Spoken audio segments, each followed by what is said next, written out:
एक आधुनिक और आत्मनिर्भर लड़की जिसने हाल ही में एक नई नौकरी शुरू की थी। वो दोस्तों के साथ समय बिताने के अलावा ऑनलाइन डेटिंग एप्स पर भी अपने लिए एक सही साथी की तलाश कर रही थी। रिया ने एक लोकप्रिय डेटिंग ऐप पर अपनी प्रोफाइल बनाई। एक दिन उसे एक हैंडसम व्यक्ति आर्यन का मैसेज आया। आर्यन की प्रोफाइल बहुत इंटरेस्टिंग थी। वो एक बड़ा मशहूर फोटोग्राफर था। उसकी खींची हुई तस्वीरें लाजवाब थीं और उसकी बातचीत का अंदाज किसी को भी प्रभावित कर सकता था। ओह गॉड, बातें बनाना तो कोई तुमसे सीखे। वो तो है, अब क्या करूं? मैं हूं ही इतना स्पेशल, टैलेंट की कमी नहीं है मुझ में। वो तो तुम्हारी प्रोफाइल से पता चलता है। वैसे एक बात पूछूं तुमसे? हाँ, क्यों नहीं। इस डेटिंग ऐप पर तुम्हें कोई खास मिला कि नहीं? खास? हाँ, मिला है। बस अब इन पर्सन मिलने की देर है। अच्छा, कौन है वो? जरा हमें भी बताओ। नाम क्या है उसका? वाह, 4 दिन से लगातार तुमसे बात कर रहा हूँ। तुम्हारी हर चीज याद है मुझे। तुम क्या करती हो, कैसे करती हो, तुम्हें क्या अच्छा लगता है, क्या नहीं, मुझे सब पता है। फिर भी पूछ रही हो कि मुझे कौन पसंद है। ओ, तो वो कोई मैं हूँ? हाँ, तुम ही हो। आर्यन ने अपने दिल की बात रिया को बता दी। हफ्तों की बातचीत के बाद आर्यन ने रिया को पहली बार डेट के लिए पूछा, जिसके लिए रिया की ना नहीं थी। आर्यन ने रिया को एक पुरानी पर सुनसान जगह का नाम बताया जो शहर से थोड़ी दूर था। लेकिन ना जाने क्यों उस जगह के बारे में सुनकर रिया थोड़ी सी घबरा गई। आर्यन, हम शहर से इतनी दूर क्यों मिल रहे हैं? यहाँ भी काफी अच्छी जगह है। हाँ है, पर मैं जगह की बात कर रहा हूँ, उसकी बात ही अलग है। हाँ, पर हम... अरे इतना सोचोगी तो कैसे चलेगा? तुम्हें मुझ पर भरोसा है ना? तो चलो मिलते हैं। अच्छा ठीक है। वो शाम के समय बताई हुई जगह पर पहुंच गई। वो जगह एक पुरानी हवेली के पास थी जो अब खंडहर बन चुकी थी। आसमान में बादल छाए हुए थे और वातावरण में अजीब सा सन्नाटा था। ये माहौल देखकर रिया और भी डर गई। उसे आर्यन का कॉल आया, पर उसका कॉल लग नहीं रहा था। रिया ने 2-3 बार कॉल किया, पर आर्यन की तरफ से कोई जवाब नहीं आया। बेचारी रिया चुपचाप वहां आर्यन की राह देख रही थी। थोड़ी देर बाद उसे आर्यन का कॉल आया। हेलो आर्यन। आर्यन, तुम कहाँ हो? मैं इतने देर से कॉल कर रही हूँ तुम्हें। कॉल तो उठाओ। हो कहाँ तुम? मैं हवेली के अंदर हूँ, तुम्हारी राह देख रहा हूँ। तुम भी अंदर आ जाओ, सीढ़ियों के पास। अच्छा ठीक है। आर्यन से बात करने के बाद रिया अंदर चली गई। उस हवेली की दीवारें काली पड़ चुकी थीं और जगह जगह से टूट चुकी थीं। उसे हल्की हल्की अजीब सी आवाजें सुनाई थी। जब वो सीढ़ियों के पास पहुंची तो उसने देखा कि एक परछाई खड़ी थी। वो आर्यन था जो मुस्कुराते हुए उसकी ओर बढ़ा। तुम्हारा स्वागत है रिया। कुछ देर बातचीत करने के बाद आर्यन ने उसे हवेली के भीतर कुछ खास दिखाने की बात कही। उसने रिया का हाथ पकड़ा और उसे नीचे की ओर बने तहखाने में ले जाने लगा। रिया को वो माहौल अजीब सा लग रहा था, लेकिन उसने सोचा कि शायद ये आर्यन की फोटोग्राफी का कोई सेटअप होगा। लेकिन जब रिया तहखाने में पहुंची तो उसने देखा कि वहां दीवारों पर कुछ अजीब तस्वीरें टंगी थीं। तस्वीरें उन लड़कियों की थीं जो काफी डरी हुई नजर आ रही थीं। उसने आर्यन से पूछा, आर्यन, ये तस्वीरें किसकी हैं? और ये सारी लड़कियां इतनी डरी हुई क्यों हैं? ये पुरानी मेहमान है और अब तुम भी इस गैलरी का हिस्सा बनने वाली हो। मतलब?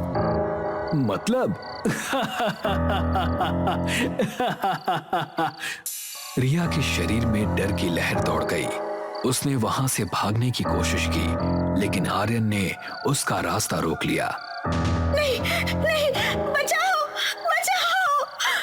नहीं, मुझे छोड़ दो प्लीज। तुम कितना भी चिल्लाओ, पर यहाँ तुम्हारी मदद करने कोई नहीं आएगा, क्योंकि यहाँ तुम्हारे और मेरे अलावा और कोई नहीं है। नहीं, मुझे छोड़ दो प्लीज। तुम्हें पता है रिया, ये हवेली ना सिर्फ एक खंडहर नहीं है, ये आत्माओं का घर है और हर नई आत्मा इसे और शक्तिशाली बनाती है।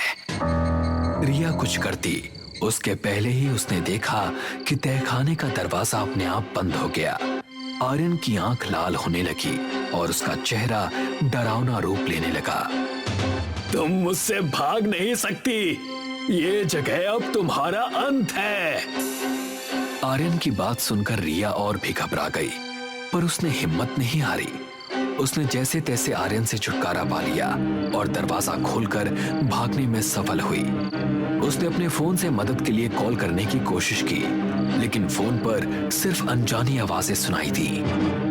हे भगवान, ये क्या हो रहा है?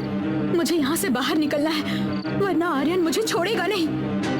तभी रिया दीवार के पास जाती है, जिस पर लिखा होता है कि आर्यन असल में एक आत्मा है जो इंसानों का रूप धारण करके लोगों को मारता है और अपनी शक्तियां बढ़ाता है। साथ ही वहां आर्यन को खत्म करने का उपाय भी लिखा हुआ था, जिसके अनुसार तहखाने में एक तलवार है जिससे आर्यन का खात्मा किया जा सकता था। इसे पढ़ने के बाद हिम्मत करके रिया तहखाने में वापस चली गई और वहां उसने देखा कि आर्यन वहां पर नहीं था। उसने हिम्मत करके वो तलवार ढूंढनी शुरू की। बहुत देर तक ढूंढने के बाद तलवार आखिरकार रिया को मिल ही गई। पर जैसे ही रिया ने पलट कर देखा तो आर्यन ठीक उसके सामने खड़ा था। मैंने कहा ना कि तुम यहां से जिंदा बचकर नहीं जा सकती। नहीं, तुम मेरा अब कुछ नहीं बिगाड़ सकते। यहाँ आने वाली हर लड़की को यही लगता है, पर मेरे नफरत के आगे ये मुमकिन नहीं है। शर्म नहीं आती? मैंने तुमसे प्यार किया और तुम मुझे मारना चाहते हो? क्योंकि कुछ साल पहले मेरे साथ भी ऐसा ही धोखा हुआ था। मेरे पैसों को पाने के लिए किसी ने मेरे साथ प्यार का झूठा नाटक किया और फिर मुझे इस खंडहर में लाकर मार दिया। जानना चाहती हो कि उसका नाम क्या था? रिया। क्या? हाँ, इसीलिए मैं हर उस लड़की से नफरत करता हूँ जिसका नाम रिया है। मैं हर रिया नाम की लड़की को मारकर अपना बदला पूरा करना चाहता हूँ, और मेरा बदला पूरा करने से मुझे कोई नहीं रोक सकता, तुम भी नहीं। आर्यन धीरे धीरे उसके करीब आ रहा था, पर रिया ने हिम्मत से काम लिया और जैसे ही आर्यन उसके और नजदीक आया, रिया ने तलवार से उस पर वार करना शुरू कर दिया और रिया ने उस तलवार से आर्यन की गर्दन पर वार किया।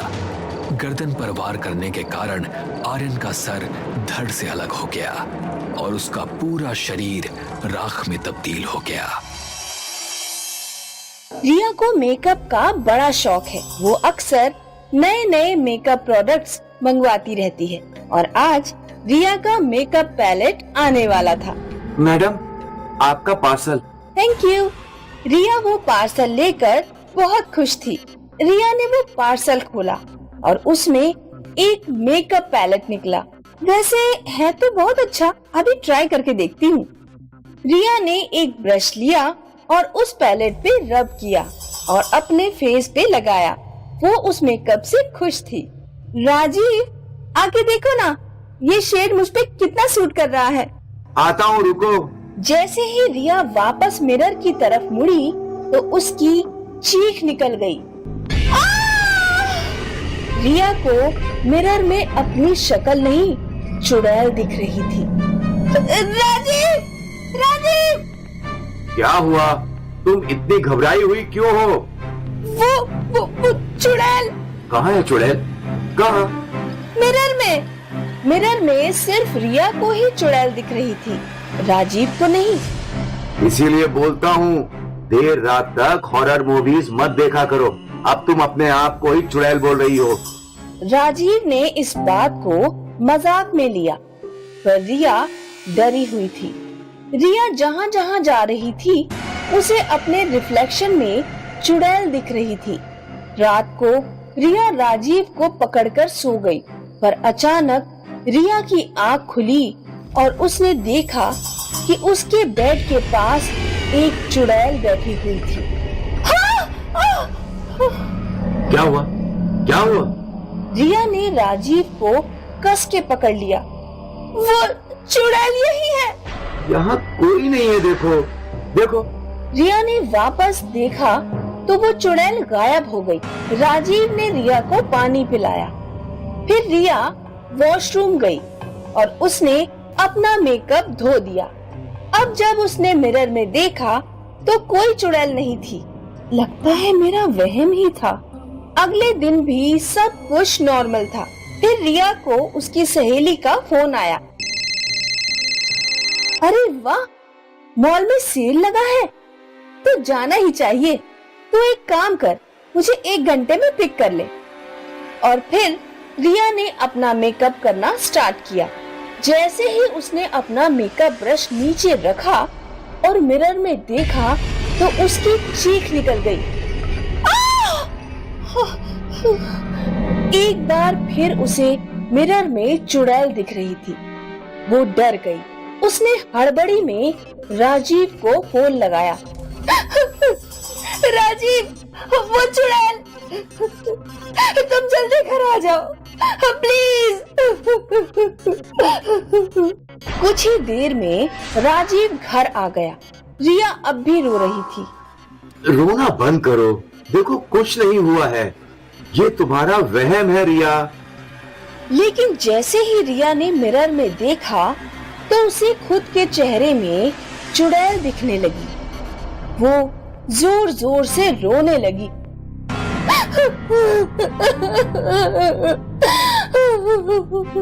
तुम्हें आराम की जरूरत है रिया, थोड़ा आराम कर लो, सब ठीक हो जाएगा।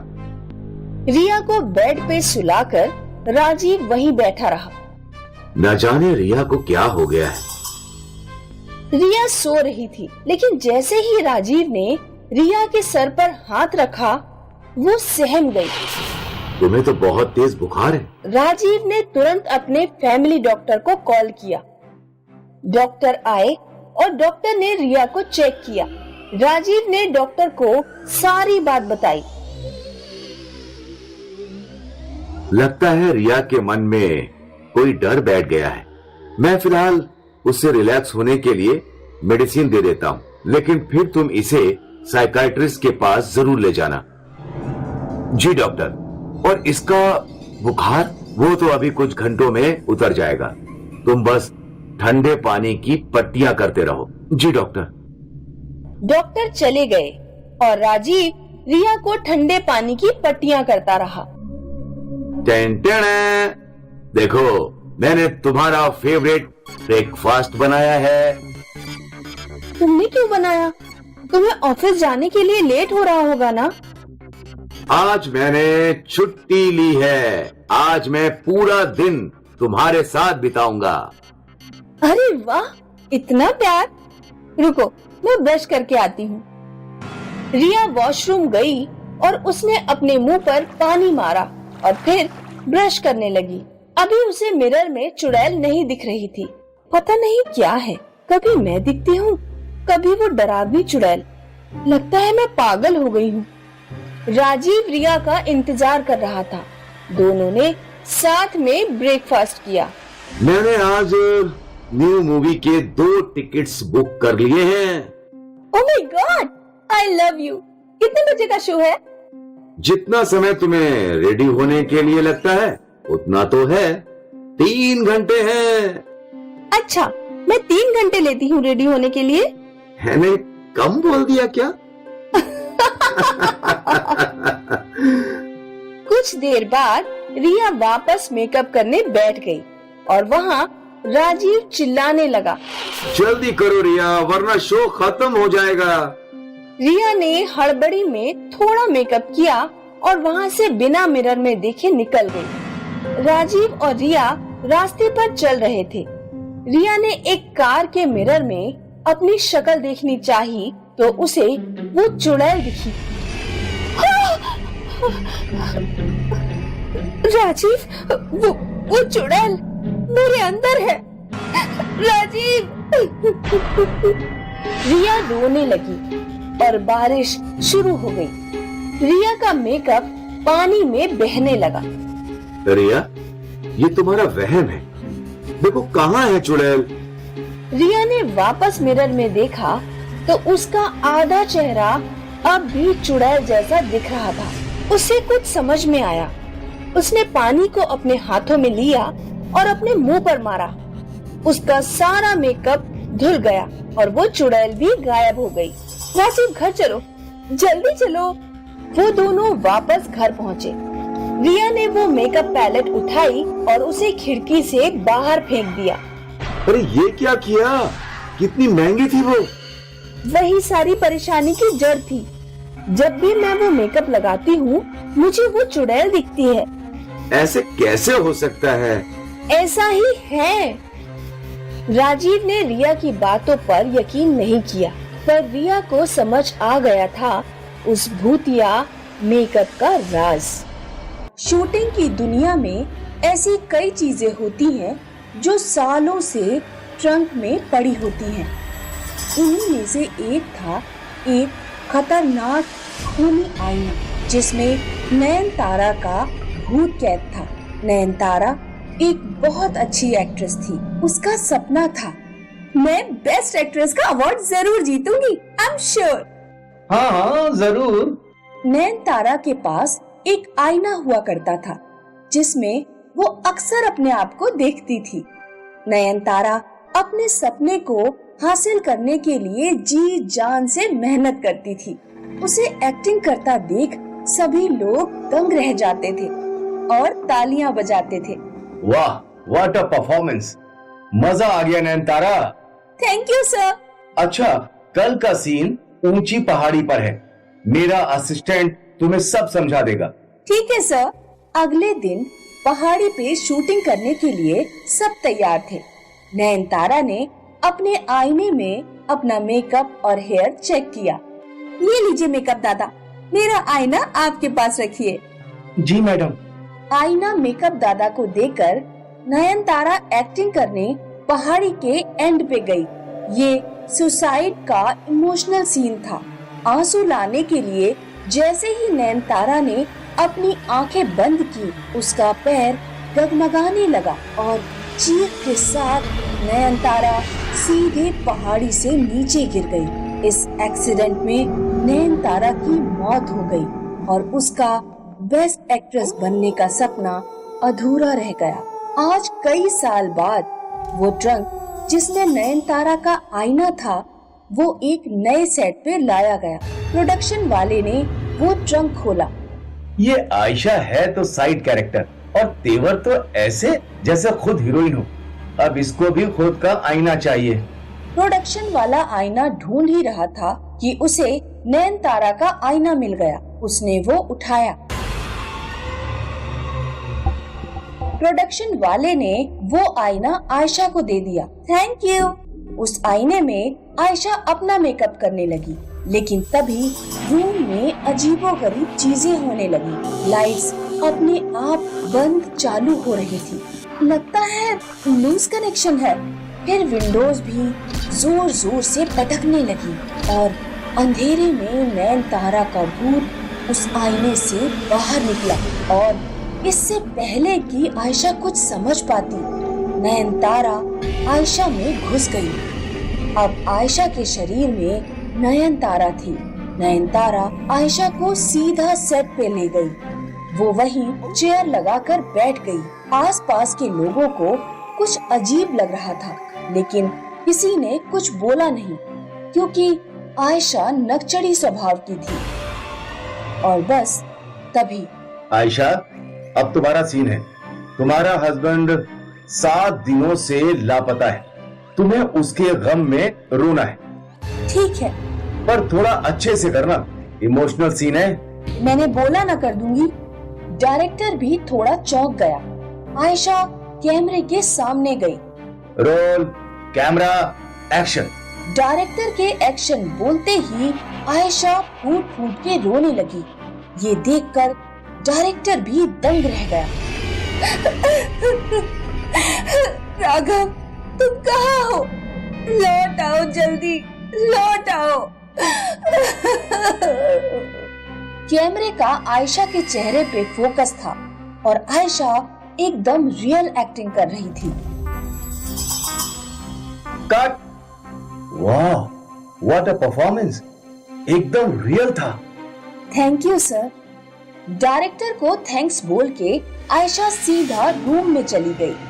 अब से आयशा के रूप में नयनतारा एक्टिंग कर रही थी, इसीलिए आयशा की बहुत तारीफ हो रही थी। जल्द ही उसे हीरोइन का रोल मिल गया। नयनतारा बहुत खुश थी। नयनतारा ने बहुत अच्छे से एक्टिंग की। मूवी रिलीज हुई और न्यूज़पेपर में उसकी एक्टिंग को सराहा जा रहा था। ये देखकर नयनतारा बहुत खुश थी। वो अब भी आयशा के शरीर में थी। एक दिन एक रिपोर्टर ने आयशा से पूछा, मैडम, मैंने एक चीज नोटिस की है कि आपकी एक्टिंग में लेट एक्ट्रेस नयनतारा की झलक है। क्या आप बता सकती हैं कि ऐसा क्यों? ये सुनकर आयशा के चेहरे पे शिकन आ गई। मैं नयनतारा ही तो हूँ। रिपोर्टर कंफ्यूज हो गया और आयशा वहाँ से चली गई। कुछ महीनों बाद आयशा की कुछ और फिल्म्स रिलीज हुई और उसकी एक्टिंग को सराहा गया। अब उसे और भी ज्यादा काम मिलने लगा था, लेकिन किसी को नहीं पता था कि वो आयशा नहीं, नयनतारा एक्टिंग कर रही थी। अक्सर अकेले में आयशा नयनतारा के सामने गिड़गिड़ाती रहती थी। मुझे छोड़ दो, प्लीज मुझे छोड़ दो, मैंने तुम्हारा क्या बिगाड़ा है?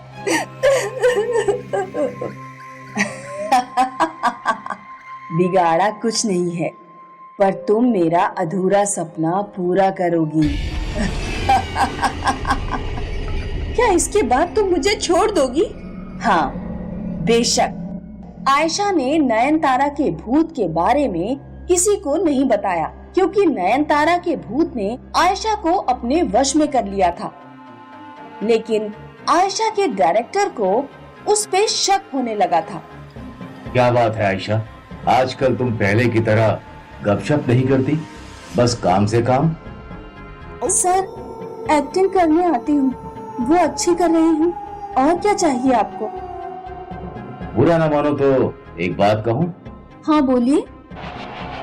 मैंने एक्ट्रेस नयनतारा के साथ काम किया है और आजकल मुझे उसकी झलक तुम में दिख रही है। उनकी एक्टिंग स्टाइल, सेट का रवैया, लेकिन समझ नहीं पा रहा हूँ ऐसा क्यों। वो चीज ना ही समझे तो अच्छा है सर। मैं रेडी हूँ सीन के साथ, चलिए शूटिंग करते हैं। नयनतारा ने अपने डायरेक्टर को भी सही तरीके से जवाब नहीं दिया। आखिर वो दिन आ ही गया जब आयशा को बेस्ट एक्ट्रेस का अवार्ड मिला। आज नयनतारा का सपना पूरा हो गया। अवार्ड लेकर आयशा रास्ते पे चलने लगी, अकेले बड़बड़ाते हुए। आखिर आज मेरा सपना पूरा हो ही गया। मेरी सारी मेहनत रंग लाई। नयनतारा का भूत आयशा को उसी पहाड़ी पर ले गया जहाँ नयनतारा के साथ वो हादसा हुआ था। तुम्हारा सपना पूरा हुआ, अब मुझे छोड़ दो प्लीज। हाँ जरूर। और बस नयनतारा के भूत ने आयशा को पहाड़ी से नीचे फेंक दिया। आयशा भी मर गई और वो भूतिया आईना भी अपने आप फूट गया।